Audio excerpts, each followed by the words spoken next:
Welcome to today's episode of Relationship and Life, still on our topic on the pillars of effective relationship. Today we'll be talking about duration. And what I mean by duration is that every relationship you are involved in has a time frame.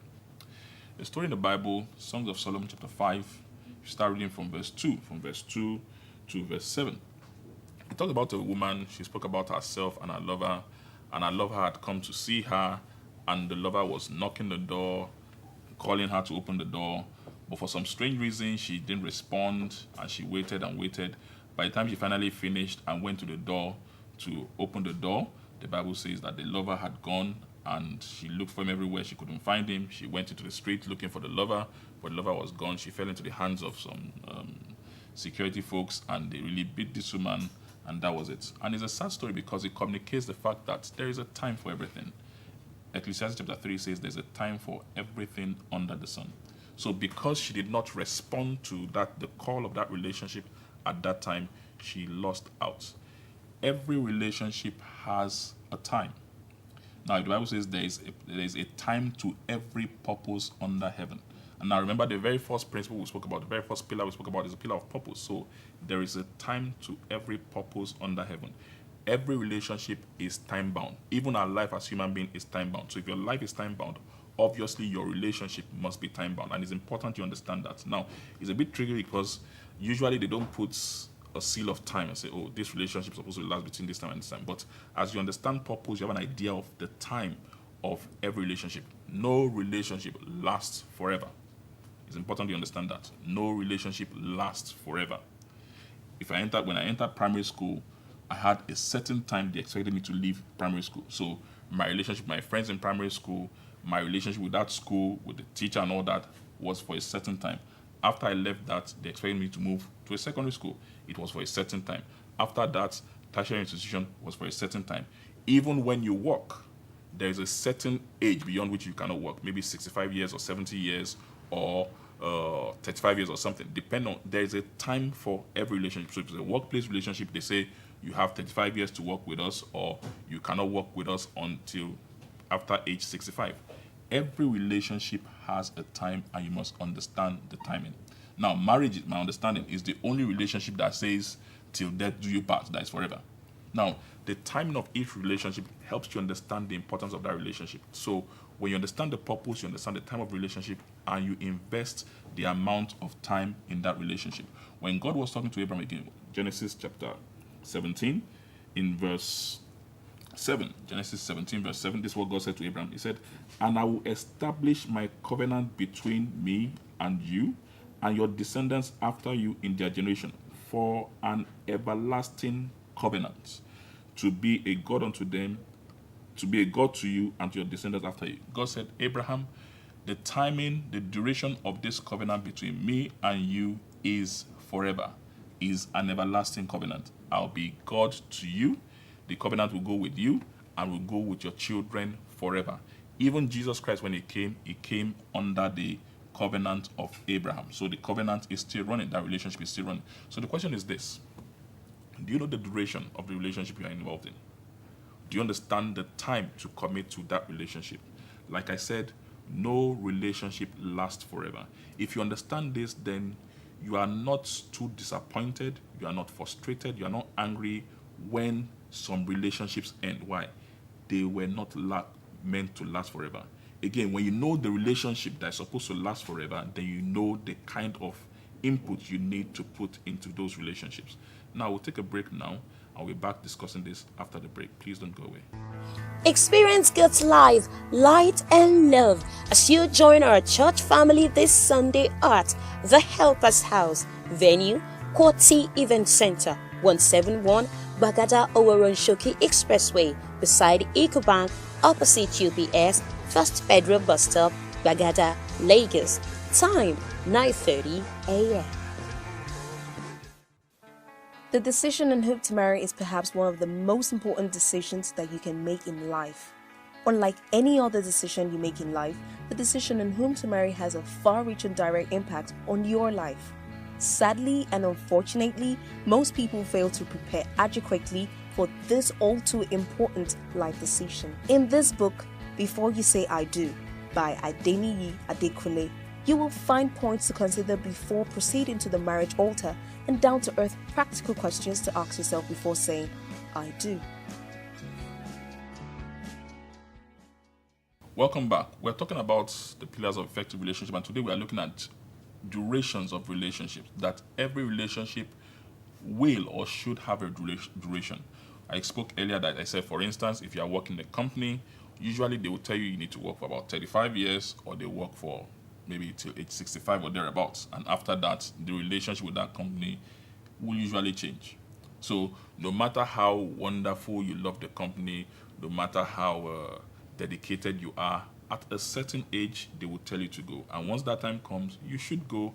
And once you know that, you're not feeling worked up, you're not feeling sad that, oh, I need to leave. Why? Because before you started, you knew the duration of the relationship. You know that. Now, you might be working in different companies, but you know that no matter how long I work, I cannot work beyond. Even if it's your own personal business. If it's your personal business, there's a time your energy level does not allow you to work beyond a certain time. And we need to understand this about every relationship. And like I said earlier, the only relationship in life that I know that they say is forever or for till death do you part is marriage.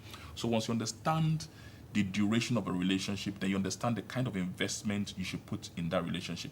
A relationship that is just like 4 or 5 years. Let's say you meet yourself, you meet yourself somewhere and you've just met, maybe you're on a course together and you feel that, oh, this 1 week course, this person suddenly knows everything about my life. Then you're not being smart. It's not possible for someone to meet in 3-4 days or 1 week and know everything about your life. I'm not saying you cannot start building that relationship on from there, but at that point, that's not the time to say that this is the greatest relationship in my life. The time commitment is not just enough to build something like that, to put that kind of weight in that relationship. A lot of us have entered frustrations. A lot of us have disappointed ourselves. Why? Because you put too much in a very transient relationship. Now, some of us are in marriage, and you are more committed to a relationship of 3 months than to a relationship of 5 years, or for a relationship that is for till death do you part. It's not smart. Why? You don't know this person, there's no commitment to this person, whereas this person is the person you're supposed to spend the rest of your life with. Wisdom just demands that if this relationship is forever and it takes this part of my life, this much of my life, and it's just 1 week or 2 weeks, then I should give this much more. So if we do not understand the time duration of relationship, then we model things up. And when we model things up, we get into so much trouble. Now, last time we were talking about Bathsheba and David. David had absolutely no relationship with Bathsheba, apart from being our king. Now, you had your own family. Bathsheba's husband, Uriah, was one of your soldiers. You look at this woman and you take her and you go into a sexual relationship with her, and you know that there's nothing could really come out of it. Why? Because she's not your legal wife. What he was asking for then was trouble, and he got that trouble. And that's what we do when we model up timing in relationships. Understand that there is a timing, and you see, we need to be sensitive to this to understand that how far can this relationship go in my life? And it goes back to what we said earlier, the very first pillar, purpose. You get to any relationship, you measure the purpose. What is this purpose? What's the purpose of this relationship in my life? And how far can it go? At a point in Abraham's life, his younger cousin came to live with him. His name was Lot. And Lot's father had died. Abraham was his caretaker and lived with him. At the point Lot said he was going, Abraham knew that that relationship wasn't supposed to last for life. It was Sarah that said she was going now. Maybe Abraham had wanted to keep her. But Abraham did not do anything to force the relationship to stay. There are some relationships we should be willing to let go. Why? It's not supposed to last forever. So trying to hold on to something that's not supposed to last forever is where we get a lot of frustration. I had a young lady talk to me about her interest in this boy she likes, a boyfriend and all that. And I said, what is the level of commitment? She said, oh, we just like ourselves, this and this and this. And she was frustrated because the guy seemed to like another girl. I said, listen, young lady, don't kill yourself. At this stage of your life, this is not important. There's no commitment to you. All you just do is know yourself in school. After this, you might just go and never see yourself again. Don't kill yourself over this. Why? The duration of that relationship has nothing to do consequentially with future. We need to let time speak. Understand the purpose of relationship. When you understand the purpose allows you to know the kind of time investment a relationship demands. Don't frustrate your life. It happens over and over again. And like I said, because we don't put time tags on relationships, we don't know how to invest in relationships. We don't know how to invest. Understand that you have just so much to live. No matter how great you are, no matter how big you are, no matter how small you are, you have 24 hours in a day. You cannot invest that in every relationship. I invest in relationship is not everybody's card I receive. Why? It might just be inconsequential. I cannot live long to attend every function I'm invited to. Why? Some relationships the purpose just don't demand that amount of time investment. It's not being wicked. It's understanding that you are a human being and you have time demands. So God is saying to Moses, God said to Abraham, this relationship will be for life. So let's get on with it. So no matter what, now if you read the Bible very well, there are so many times the descendants of David Abraham would misbehave, Israel would misbehave at different times. But because of the life commitment God had to Israel, he always had to go and get them back. Why? The duration of that relationship was forever. And God knew that, listen, no matter what you do, I must keep going after you. But there are some relationships, there's no point. Now, look at Abraham and Lot. After Lot left Abraham, there was a time he was kidnapped. Abraham went after him, but he didn't restore him to his life. Why? He knew that kind of relationship was that he did not have to stay in my space forever. Understand the duration of every relationship. The more you understand it, the better you can get out of every relationship. My prayer is this, that if you have misappropriated time in any relationship, God will give you wisdom to manage your time. God will give you the wisdom to know how to give each relationship the right time and get the best out of your relationships. Thank you for joining us on today's episode of Relationship and Life. We'll see you again, same time tomorrow as we look at another pillar. Thank you very much and have a wonderful day. I'm back, bigger and better. In a world full of pressures on all sides, many people experience some form of setback at some point or the other in life. While some setbacks can easily be overcome, many others can knock the best of men out of the game of life and bring them to a place where they never have the courage to get back up and fulfill their dreams and aspirations.